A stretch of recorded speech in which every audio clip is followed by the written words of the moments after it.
السلام علیکم ورحمۃ اللہ وبرکاتہ۔ میرے نہایت ہی معتبر اور معزز سامعین کرام، میں آپ کی ہوسٹ طاہرہ رباب آپ کی خدمت میں حسب معمول آپ کے پسندیدہ خوبصورت پلیٹ فارم ہدایت ٹی وی کے چینل کے پروگرام مشعل راہ کے ساتھ حاضر خدمت ہوں۔ امید کرتی ہوں کہ ہم اس سفر تدبر و تحقیق میں اپنے پروردگار عالم کی منشا کہ یہ لوگ فکر کیوں نہیں کرتے، غور کیوں نہیں کرتے، اس سلسلے کی گفتگو میں ایک دوسرے کے لیے باعث راحت اور علم و تحقیق و ادراک میں کسی منزل پر اترنے کے اہل ہو جائیں گے۔ آپ کی توجہ اور محبتوں کی تہہ دل سے ممنون ہوں اور ہمیشہ کی طرح ملتمس ہوں کہ اپنے اس خوبصورت وسیلے، اس خوبصورت پلیٹ فارم کو اپنی فائننس کے ساتھ، اپنے توجہ کی پوری اس قوت کے ساتھ جس سے آپ اس سے ملاحظہ فرماتے ہیں چیزوں کو اور اپنے سفر زندگی کو کامل بناتے ہیں، تقویت بخشیے۔ آپ لوگوں کا ساتھ، آپ کی محبت، آپ کی تقویت ہمارے اس مشن کو اس منزل تک لے جانے کی قابل ہوتی ہے، ہو سکتی ہے اور ہو رہی ہے جہاں سے پروردگار عالم کی خوشنودی ہم سب حاصل کر رہے ہیں۔ اس خوبصورت پلیٹ فارم کی یہ سب سے بڑی خوش نصیبی ہم لوگوں کی ہے کہ ہم یہاں سے اپنے علم و فکر، عرفان اور ذات کبریا کی ذات کے ان پہلوؤں کو سیکھتے، جانتے اور پہچانتے ہیں جن کے لیے خدا نے ہمیں خلق فرمایا ہے۔ خلقت پروردگار عالم ہیں ہم، اور ہمیں اپنے جب تک مرکز و خالق کا وہ درست شعور نہیں حاصل ہوگا جس کے لیے خدا نے ہمیں خلق کیا ہے، تو یقین کیجئے کہ ہم نے اپنی زندگی کا زیان کیا ہے، ہم نے وقت کو ضائع کیا ہے، ہم نے اپنے ہونے کو نہ ہونا قرار دیا ہے۔ کیا وہ زندگیاں جن کے لیے خدائے بزرگ و برتر یہ فرما رہے ہیں کہ وہ زندہ ہیں؟ آئیے کہ ہم اسی زمرے میں اپنے اس سلسلے کو لے کر آج کے اس پروگرام کو آگے بڑھاتے ہوئے فکر اور ادراک کی اس منزل پر پہنچنے کے لیے جہاں ہمارا خالق و مالک ہمیں چاہتا ہے، جس کی منشا ہے، جو اس کا مدعا ہے، وہ ہمیں پہنچانا چاہتا ہے، اس کو لے کر وہاں تک چلیں کہ میرا خدا ہم سے یہ کہے کہ اے نفس مطمئن، پلٹا اپنے رب کی طرف، میں تجھ سے راضی، تو مجھ سے راضی ہے۔ تو آئیے کہ اسی پروردگار عالم کے اس سلسلے کو ہم تکمیل تک لے جاتے ہوئے اپنی ازواج کو روشنی دے سکیں۔ تو عرض گزاری کرتی ہوں اس سلسلے کے لیے کہ اعوذ باللہ من الشیطان اللعین الرجیم، بسم اللہ الرحمن الرحیم، کہ قال اللہ تبارک و تعالی فی کتابہ المجید والفرقانہ الحمید وقولہ الحق، انا نور السماوات والارض۔ پروردگار عالم اپنی خوبصورت اور مقدس کتاب میں ارشاد فرماتے ہیں، بڑا خوبصورت سا سلسلہ ہے۔ میں آپ کو وہ رسمی آیات اور ان کے ترجمے کے ساتھ ساتھ وہ چیز نہیں دوں گی کہ جس کے لیے آپ کو اپنے اصل حقیقت سے بہراوری تو نہ ہو سکے، لیکن آپ 1 گھنٹہ اگر یہ گفتگو سنتے رہیں تو تھوڑی سی سنیں اور بور ہو کر چلے جائیں۔ دیکھیے، ہمیں کچھ حاصل کرنا ہے، ہمیں کچھ لینا ہے، ہمیں اپنی زندگی کی تکمیل کے لیے جو کام کرنا ہے وہ بہت ضروری ہے، اور اس کو کرنے کے لیے ہم زندگی میں نیکیاں، حسنات اور اچھائیاں ان سلسلوں کو لے کر چلتے ہیں۔ کچھ خوبصورت چیزیں، جو تمثیلیں، جو مثالیں میرے خدائے بزرگ و برتر نے ہمیں بنا کر دی ہیں، ہمیں سلسلہ زندگی سے متعارف کرایا ہے، دیکھیے اگر ہم ان کو اس طرح نہیں جانتے، لیکن یہاں پہ جو ضروری نقطہ ہے وہ یہ ہے کہ ان کو جاننے کے لیے ہر دور میں، یہ دوبارہ سے میں آپ کے حضور میں عرض کر رہی ہوں، ہر دور میں ہمیں ان کو جاننے کے لیے اس ادراک کی ضرورت ہے جو اس وقت میں ہمارے لیے ضروری ہے، جو ہمیں میسر ہے، جس کے تحت اب اگر مجھے مثال کے طور پہ کوئی یہ کہہ دے کہ آپ کو دین میں یا حدیث میں یا سلسلوں میں کہا گیا ہے کہ اگر آپ اتنے فرسخ اونٹ پہ جا رہے ہو، یہاں تک پہنچ گئے ہو، وہاں پہ یہاں پہ ہو تو آپ کی نماز قضا ہے یا وہ سلسلہ ہے کیونکہ مشکل ہے، آپ اس سفر میں ہو، کس سلسلے سے جا رہے ہو آپ کو پتہ نہیں، تو مجھے آج اس پہ اسی طرح نہیں چلنا ہے، بلکہ مجھے یہ دیکھنا ہے کہ یہ میں اونٹ اور گھوڑے پہ سواری نہیں کر رہا ہوں، میری سواری کا ذریعہ بدل چکا ہے، میرے وسائل اب مختلف ہو چکے ہیں، میرا سلسلہ سفر مختلف ہے، میرے پاس آسودگیاں ہے، میں کسی اونٹ کے کون پہ نہیں ہوں، میں کسی گھوڑے کی کمر پہ سوار نہیں ہوں، بلکہ میں ایک آرام دہ کرسی پہ بیٹھا ہوں، یا میں ایک ایسے سلسلے پہ میں موجود ہوں کہ جس میں مجھے کوئی زحمت نہیں ہے، میرے لیے آرام کا سلسلہ موجود ہے۔ البتہ یہ بہت اہم ضروری چیز ہے، کیونکہ میں یہ چاہتی ہوں کہ انسان اور نور کا جو سلسلہ ہے، جب تک ہم اس کو مکمل طور پر سمجھیں گے نہیں، ہم اپنے پروردگار عالم کی اس پوری کی پوری حکمت کو سمجھنے سے قاصر ہوں گے، جس کے تحت اس نے پورے کائنات کو بنایا، جس کے تحت اس نے حضرت انسان کو خلقت دی، جس کے تحت اس نے مخلوقات کو پیدا کیا۔ آپ اور ہم اکیلے مخلوقات نہیں ہیں اس دنیا میں، آپ اور ہم واحد خلقت نہیں ہے جو ہم کو نظر آ رہی ہے، باقی جانور ہیں، ان کو بھی ہم کبھی بھی یہ کنسیڈر نہیں کرتے کہ وہ بھی مخلوق خدا ہے،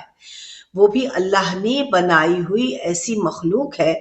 جس کی ہمیں اس خطہ زمین پہ ضرورت ہے۔ پروردگار عالم نے ایک تنکا بھی بغیر کسی مقصد اور ضرورت کے خلق نہیں فرمایا ہے۔ اور یہ یاد رکھیے، جیسا کہ ہمیشہ میں آپ کے حضور میں عرض کرتی ہوں، کہ جو بھی چیز ہے، جو ذرہ بھی ہے، اس کی انرجی، جتنا بھی اس کے اندر وہ زور ہے، اس کی زندگی ہے، اس کی حقیقت ہے، وہ لا شے سے جب شے میں کنورٹ ہوا، تبدیل ہوا، تو ذات ذوالجلال کی انرجی کی قوت سے وہ بدلا ہے، اپنے آپ کو اس صورت میں مینیفیسٹ کیا ہے، لایا ہے، کہ جب پروردگار عالم نے، میں نے پہلے بھی عرض کیا ہے، تھوڑا سا تمہید باندھ کر آگے لے جانا چاہتی ہوں، کیونکہ انسان اور نور، یہ کسی وقت کسی کا سوال تھا، ابھی مجھے آج ابھی خیال آیا تو میں نے کہا میں اسی پہ آپ کے حضور میں گفتگو کیے لیتی ہوں۔ تو پروردگار عالم نے فرمایا ہے کہ جیسا میں نے پہلے بھی عرض کیا کہ کچھ نہیں تھا تو میں تھا، اور جب کچھ نہ رہے گا تو میں رہوں گا۔ تو بتائیے کہ جو کائناتیں، جیسا میں ہمیشہ آپ اپنی گفتگو میں آپ کے حضور میں عرض کیا کرتی ہوں، کہ جب کچھ نہ تھا تو صرف ذات ذوالجلال تھی، اور کچھ بھی نہ تھا تو یہ چیزیں کہاں سے خلق ہوئی، کہاں سے آئیں؟ تو آپ صاحبان عقل و فکر ہیں، ہم سب اس سلسلے سے اتنی سمجھ تو ضرور حاصل کر سکتے ہیں کہ جب کچھ نہ ہو تو جو ہوتا ہے اسی سے کچھ وجود میں آتا ہے۔ میں گھر میں آئی، مجھے کھانا پکانا ہے، میرے گھر میں کچھ نہیں ہے، اب میں کھانا کیسے بناؤں، کھانا کیسے تیار ہوگا؟ تو دیکھوں گی کوئی ایسی چیز موجود ہو جس سے میں کچھ نہ کچھ بنا کر تیار کر کے سامنے رکھ سکوں۔ تو کچھ جو ہوگا کھانا بنے گا، اگر کچھ بھی نہ ہوگا تو کھانا نہیں بن سکتا۔ اب جب وہ فرما رہا ہے کہ کچھ بھی نہ تھا تو میں تھا، تو اب جو ہے، ظاہر ہے کہ جب مخلوقات اتنی یا اتنا کچھ بن گیا تو اسی ذات سے تخلیق ہوا ہے، کسی سے ہی کوئی چیز بنتی ہے نا۔ تو جب کچھ نہ تھا تو میں تھا، تو میں نے ایک وَإِذَا قَضَىٰ أَمْرِي فَإِنَّكُمْ مَن يَقُولَ لَهُ كُن فَيَكُونُ، میں ہر گفتگو میں آپ کے حضور میں یہ آیہ مبارکہ پیش کرتی ہوں تاکہ اتنی آپ کے ذہنوں میں مضبوط ہو جائے کہ آپ کو خلقتوں کا شعور مل جائے، آپ کو زندگیوں کی حقیقت سے آگاہی ہو جائے، آپ کو اپنی ابتدا کا علم ہو جائے۔ جب آپ اپنی ابتدا سے بہرور ہو جائیں گے، جب آپ اپنی ابتدا سے بہروری حاصل کر لیں گے تو آپ کو تسلسل زندگی کا بھی پتہ تبھی چلے گا۔ آپ تسلسل زندگی کو کیسے جان سکتے ہیں جب آپ کو آغاز کا ہی علم نہیں؟ آپ اس کے انجام سے کیسے آگاہ ہو سکتے ہیں جب آپ کو پتہ ہی نہیں کہ آغاز کہاں سے ہے؟ ازل کا پتہ نہیں تو اب تک کیسے جا سکتا ہوں؟ اب کا تصور کہاں سے آئے گا میرے پاس؟ جب مجھے ازل کا شعور ہوگا۔ تو پروردگار عالم نے جو ہمیں زندگی دی ہے، ہم اس کو جاننے اور پہچاننے کے لیے کہ انسان کا اور نور کا آپس میں تعلق، رابطہ، رشتہ، سلسلہ ہے کیا، جب تک ہم یہ نہیں جانیں گے تو میرے عزیزوں ہم اپنی زندگی میں کبھی طمانینت حاصل نہیں کر سکتے۔ غور و فکر کیجئے، زندگی بھاگ دوڑ کے، کام کر کے، لباس اچھا پہن کے، لڑ جھگڑ کے، دوسروں کی برائیاں کر کے، اور زندگی میں جتنی اپنے آپ کی رونیت اور غصہ اور اپنی انا، اس کی جب تک ہم آرائش کرتے رہیں گے، ہم کبھی بھی اپنی ذات کو نہیں جان سکیں گے، ہم کبھی بھی سکون اور چین کی زندگی نہیں گزار سکیں گے۔ لوگ کہتے ہیں ہم تو بڑے آرام سے زندگی گزار رہے ہیں، یقیناً ایسا نہیں ہے، کیونکہ جب انہیں کسی چیز پر غصہ آتا ہے تو سمجھ لیجئے کہ وہ سکون سے زندگی نہیں گزار رہے ہیں، ان کے اندر اتنا لاوا ہے، اتنی فہم کی کمی ہے۔ غصہ ہمیشہ جاہل کو آتا ہے، یاد رکھیے۔ جب بھی ائمہ اطہار سے، رسالت سے، انبیاء کرام سے یا خدا کی ذات سے لوگ بات کرتے ہیں تو کہتے ہیں ان کو غصہ آتا، ان کو کبھی بھی غصہ نہیں آتا تھا۔ یہ ہماری جہالت ہے، اور ہمارا بیان کرنا، ہمارا ایکسپریشن، یہی ایکسپریشن ہے، ہم اس کو ایکسپریس نہیں کر سکتے، تو اپنے ایکسپریشن کو ہم ان پاک ہستیوں کے ساتھ جوڑتے اور ملاتے رہتے ہیں کہ ان کو غصہ آیا، ان کو غصہ نہیں آتا، وہ متنبع کیا کرتے ہیں۔ دیکھیے چاہے اب لوگ نہیں مانتے، کہانیاں ہیں جی ربی پور پاک پہ کسی نے کوڑا نہیں پھینکا تھا، عورت نے، یوں ہی کہانی بنا دی گئی ہے۔ آج ہر بات کو ڈینائی اس لیے کیا جاتا ہے کہ جب انسان بے عمل ہو جاتا ہے، جب وہ خود کسی چیز پر عمل درآمد کرنے سے قاصر ہوتا ہے تو وہ حقیقتوں کو بھی ڈینائی کرتا ہے۔ نہ جانے حقیقت ہے یا نہیں، لیکن یہ دیکھیے کہ اخلاق رسالت مآب صلی اللہ علیہ وآلہ وسلم کو بیان کیا جا رہا ہے، جس کے لیے، اب اس کی سب سے بڑی دلیل یہ ہے کہ جس کے لیے خدا بزرگ و برتر نے فرمایا کہ میں نے وما ارسلناک الا مکارم الاخلاق، میں نے نہیں بھیجا اپنے حبیب کو سوائے اخلاقیات کے، یعنی مکارم اخلاق کے لیے بھیجا۔ تو اخلاقیات کی حد جہاں تک آپ کے تصور میں ہے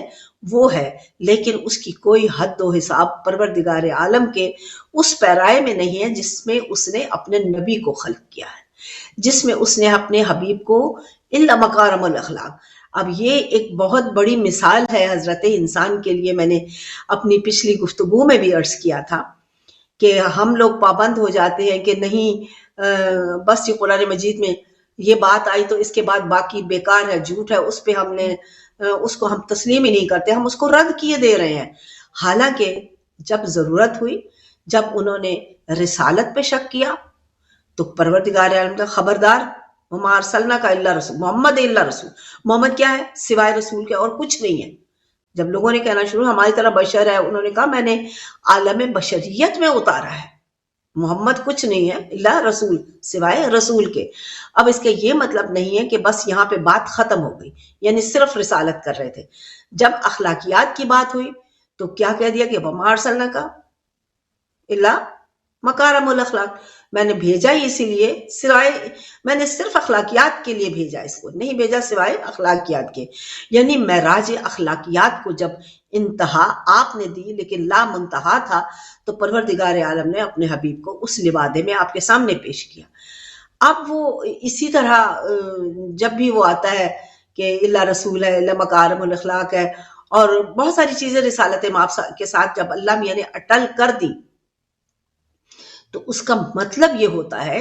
کہ ان صفات میں اگر آپ ادراک کرنا چاہو تو یہ رسول محض اسی لیے بھیجا گیا ہے کہ آپ تک پہنچائے، اللہ رسول ہے، سوائے رسول کے کچھ نہیں ہے، مکارم الاخلاق کے لیے بھیجا گیا، تمہیں اخلاقیات سکھانے کے لیے۔ تو ہمیں بجائے اس چیز کو سمجھنے کے، اس میں اپنی سوچ و فکر کے دائرے بنانے کے، پروردگار عالم کی اس وسعت کو سمجھنا ہے۔ قرآن مجید ایک وسیع و عریض کائنات نہیں بلکہ یونیورس سے بھی زیادہ، جتنے یونیورس اس کی ذات کے تصور میں ان پر حاوی ہے۔ ہم لوگ اسی پر جو اپنے حساب سے سوچتے ہیں اسی پہ کنسیڈر کرتے ہوئے ہر چیز کو محدود کرتے ہیں۔ تو اب پروردگار عالم نے فرمایا کہ میں ایک چھپا ہوا خزانہ تھا، میں نے چاہا کہ پہچانا جاؤں۔ تو جب اس نے اپنی شناخت کے لیے چاہا، میں نے عرض کیا کہ جب کچھ نہ ہو تو کیسے بنتا ہے، تو ظاہر ہے کہ اس کی ذات بنے گی، اس کی ذات ہوگی جو ہمارے سامنے اس عالم میں آئے گی، کہ جب ہم اپنے آپ سے پوچھ رہے ہوں گے کہ ہم کون ہیں، ہم کہاں سے آئے ہیں، کیوں آئے ہیں، کس لیے آئے ہیں، کہاں جانا ہے، کیوں جانا ہے۔ یہ وہ امپورٹنٹ کوسچنز ہیں۔ آپ زندگی میں زمین و آسمان اور ارد گرد کے سوال تو کرتے ہیں، لیکن خدا ہے کہ نہیں، کہاں ہے، کیوں کر نہیں، کیوں نہیں بولتا ہے، یہ تو آپ کو تب پتا چلے گا جب آپ پہلے اپنی ذات کی آگاہی کر لیں گے کہ آپ کون ہیں، انسان کیا ہے، انسان اور نور کا آپس میں رابطہ کیا ہے، ان دونوں کا آپس میں رشتہ کیا ہے۔ کہ خدا کہتا ہے کچھ نہ تھا تو میں تھا، وہ فقط نور ہے، کہتا ہے کہ میں کیا ہوں، اللہ نور السماوات والارض، یہ زمین و آسمان کے انوار جتنے آپ کے سامنے نور ہیں وہ اللہ ہے۔ بہت اہم نقطہ، بہت اہم فکر، بہت اہم تحقیق جو آپ پر لاگو ہوتی ہے، آپ نے اسی زمرے میں کرنی ہے کہ میں زمین و آسمان کا نور ہوں۔ یعنی زمین و آسمان میں جتنی چیزیں متحرک ہیں، جتنی چیزیں رواں ہیں، جتنی چیزیں وجود رکھتی ہیں، وہ اس نور سے ہیں جو جب تھا تو اور کچھ بھی نہ تھا، جب کچھ نہ تھا تو میں تھا، تو اب جب خلق ہوا تو کہاں سے آیا کہ میں نے ایک من ارادہ شیئا یقول له کن فیکون، سورہ یاسین میں بھی دوبارہ سے میں یہ عرض کر رہی ہوں کہ میں نے ایک ارادے کو بنایا۔ تو یقین کیجئے خدائے بزرگ و برتر کا، فکر کیجئے قول کا کہ میرا خدا کیا فرما رہا ہے۔ میرا خدا یہی فرما رہا ہے کہ میں نے ایک ارادہ کیا۔ تو یقین کیجئے کہ آپ اور ہم اور کائناتیں سب کچھ کیا ہیں، اپنے پروردگار، اپنے خالق کا ارادہ ہے۔ ہم سب ارادہ ہے پروردگار ہیں، ہم ارادہ ہے پروردگار سے باہر نہیں ہیں۔ اس لیے اس کو گالی دینے، اس کو برا کہنے، اس پہ عیب نکالنے کی بجائے اپنی ذات کو، اس ذات کی تخلیق کا وہ انمول گوہر سمجھتے ہوئے جس کو اس نے آپ کو عطا کیا ہے، اپنی صفات کا حامل بنایا ہے، اس پر فکر کرتے ہوئے اپنی حقیقت سے آگاہی حاصل کرنی ہے۔ کہاں تک اس نور کے ساتھ ہمارا ربط ہے، اس کو ہم نے تحقیق سے دریافت کرنا ہے۔ پروردگار عالم نے حضرت انسان کے لیے جتنا سلسلہ کائنات مرتب فرمایا ہے، سب میرے عزیزوں، میرے پیاروں، نور پروردگار کی وہ طاقت ہے جس کو اس نے بلندیوں سے پستیوں کی طرف جب اترتا ہے تو اس کی فریکوینس میتھمیٹک کے حساب سے ہلکی ہوتی چلی جاتی ہے اور پھر ایک ایسے مقام پہ آتی ہے جہاں وہ وجود حاصل کر لیتی ہے۔ میں بار بار آپ کو یہ اپنے اس سلسلے میں اس لیے بتاتی ہوں کہ آپ لوگوں کے یہ سوال ہوتے ہیں کہ جب ایسی کوئی مثال ہو تو میں اس کو ساتھ میں دوبارہ سے اٹیچ کر دیا کروں، کیونکہ ایک تو لوگ بھول جاتے ہیں اور دوسرا کہیں اس گفتگو کو مس کیے ہوتے ہیں اور نہیں سمجھ میں آتا۔ لہٰذا اس بات کو جو آج ہو رہی